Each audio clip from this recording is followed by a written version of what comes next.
As part of the government crackdown, the FINKS were the first biker club in the country to be declared a criminal organisation, under the kind of laws rarely used in modern democracies.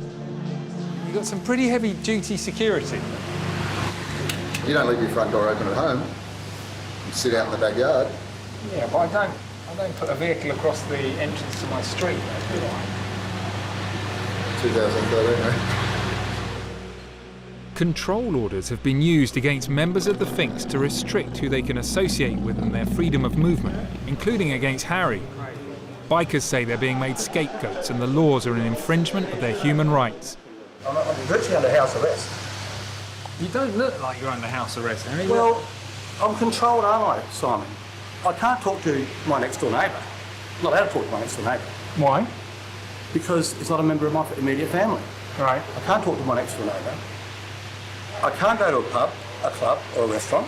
It's something you would think that only China or maybe Burma, and you see these things and you think, you know, for years, and you've seen all those issues overseas, and you'd never think that it happened in Australia. Several bikers have already been arrested for breaking their control orders. Even talking to a TV crew like us could get someone like Harry arrested. You've got a jacuzzi spa in the back here. Yeah. Every gym should. I saw one report that said 45 of your members at least have got criminal convictions. Is that true? You need to look at what the criminal conviction is. Okay? And most of them would be small things as speeding offences. They said we had 1,500 convictions. That's why we're a criminal organisation. But what sort of convictions were they and how were they dealt with? And they were only dealt with by way of fines. And the interesting part about it was, when we had a good look at it, and the lawyers had a good look at it, what we found is most of the offending was done by members before they joined the club. And the offending dropped once they joined the club.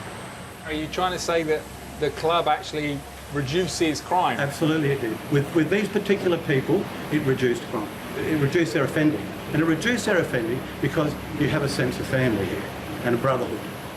The police say your members have been involved in murder, beatings, robberies, and that you're a criminal organisation involved in, quote, serious criminal activity. Look, if that's the case, we're assured there are adequate laws in place right now that can deal with those people. There is no need for any legislation to be introduced that takes away the rights of everybody in this country. I think these ladies have just got into the tank behind us as some sort of distraction or diversion, I suspect. No, that's just how we roll. We're going to stay focused on our It won't divert us. intense questioning. Yeah. No. But look, I hear what you're saying about it's a club of members. Can you not see how intimidating and terrifying you guys look from the outside to your average Australian citizen who's going about paying their taxes? I mean, Ferret, look at yourself, mate. You're covered in ink. You look a scary bloke. People have been getting tattooed for 5,000 years. The Australian public, I know, don't have that perception. They don't have that fear. You said, that they're scared of you and they're intimidated. Are they intimidated? Because I don't know any that are. Bikers are now challenging the draconian new laws in the courts, and they've even got some human rights groups on their side.